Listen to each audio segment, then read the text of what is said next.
புதுக்கோட்டை அருகே மருத்துவ கழிவுகள் சுத்திகரிப்பு ஆலைக்கு எதிர்ப்பு தெரிவித்து பொதுமக்கள் ஆர்ப்பாட்டத்தில் ஈடுபட்டனர். புதுக்கோட்டை மாவட்டம் கந்தர்வக்கோட்டை அருகே பிசார்த்தூர் கிராமம் உள்ளது. இந்த கிராமத்தில் சுமார் 500க்கும் மேற்பட்ட பொதுமக்கள் வசித்து வருகின்றனர். இந்த கிராமத்தை சேர்ந்த பொதுமக்கள் விவசாயத்தை நம்பியே பிழைப்பு நடத்தி வருகின்றனர். இந்நிலையில் மக்களின் பயன்பாட்டில் உள்ள விவசாய நிலத்தின் அருகே தனியார் உயிரி மருத்துவ கழிவுகள் சுத்திகரிப்பு ஆலை அமைய உள்ளது. இதனால் விவசாய நிலங்கள் மற்றும் நிலத்தடி நீர் பாதிக்கப்படும் என்று மக்கள் அச்சம் தெரிவித்துள்ளனர்.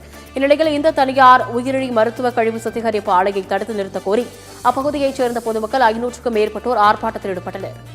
உயிரி மருத்துவ கழிவு ஆலை கொண்டு வர்றதுக்கான அனைத்து தயாரிப்பு வேலையும் பார்த்துக்கிட்டு இருக்காங்க ஒரு தனியார் நிறுவனம்.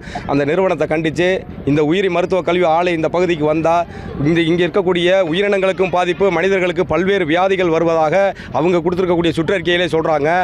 இந்த உயிரி மருத்துவ கழிவு ஆலைக்கு எதிராக பிசானத்தூர் மட்டுமல்ல, கந்தராக்கோட்டை சுற்றி வட்டாரத்தில் இருக்கக்கூடிய அனைத்து கிராம மக்களும் ஒருங்கிணைந்து எங்களது எதிர்ப்பை தொடர்ந்து பதிவு செஞ்சுக்கிட்டு வந்துகிட்டு இருக்கிறோம்.